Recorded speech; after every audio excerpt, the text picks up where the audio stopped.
Well, indeed, last December there was a great, if temporary, kumbaya moment between President Obama and the Republicans.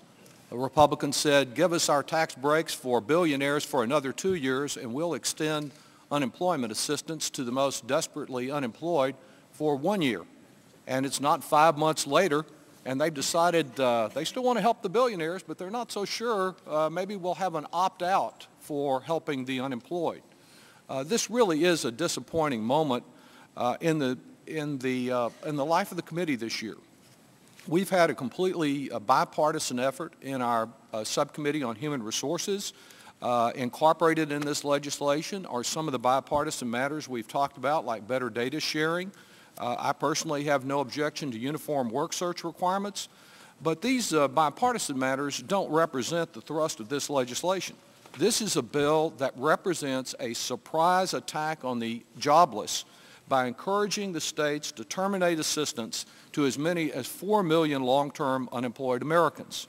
Last Thursday, the proposal on terminating extended employment insurance coverage was sprung on us, jumping out like a jack-in-the-box. And at least Mr. Camp and Mr. Davis were candid that not only had our subcommittee never explored this proposal, but they personally hadn't conceived of it until last week. This bill that has been described to us last Thursday is not the bill that they actually filed. The manager's amendment attempts to return to that proposal. This is what appears to be a sudden, ideologically driven proposal to provide more federal money to the states if they will accept it, combined with the feeling that really the problem is not unemployment but the unemployed.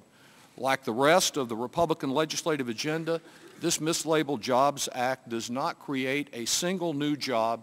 It simply attempts to take from the jobless. We believe that a better approach would be a bipartisan effort aimed at job training, the very type of job training that the Republican proposal H.R. 1 sought to largely eliminate, and on modernizing our employment system, but not on one that takes from those who need the assistance the most. And I yield back.